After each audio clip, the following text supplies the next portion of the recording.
The Indigenous Australians minister says she feels betrayed by Senator Jacinta Nampijinpa Price's comment that First Nations people are not being affected by colonialism because, we now have running water. Senator Nampijinpa Price was asked during her National Press Club address if she felt there were any ongoing, negative impacts of colonisation on Indigenous Australians. "No, there's no ongoing negative impacts of colonisation," she said. "I'll be honest with you, I do not think so. A positive impact, absolutely." The Northern Territory senator added, "I mean, now we have running water, readily available food." Minister Linda Burney said she felt betrayed and shocked by Senator Nampijinpa Price's comments.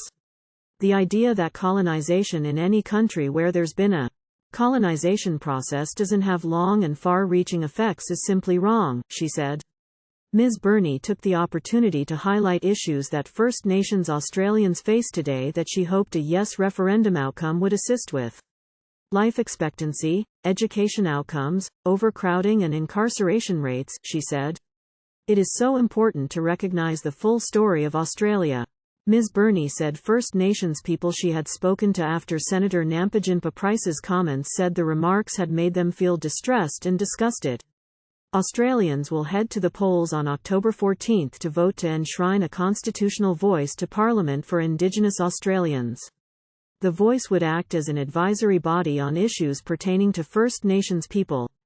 When asked if he agreed with Senator Price's comments, opposition leader Peter Dutton avoided a direct answer but said she made the comments in context.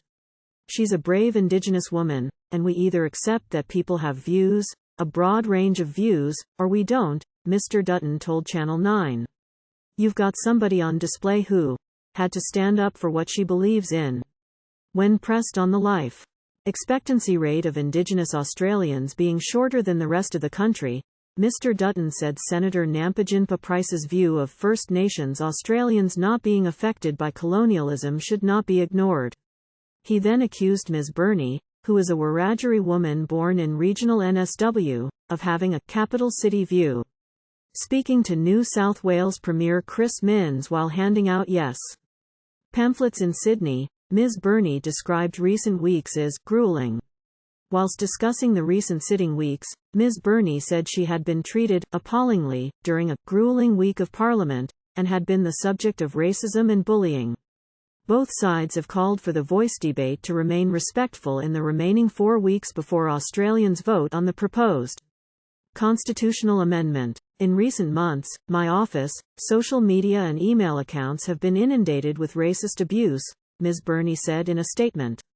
"Racism takes its toll, but I will never allow racism to weaken or diminish my resolve to see Australia embrace constitutional recognition through a voice.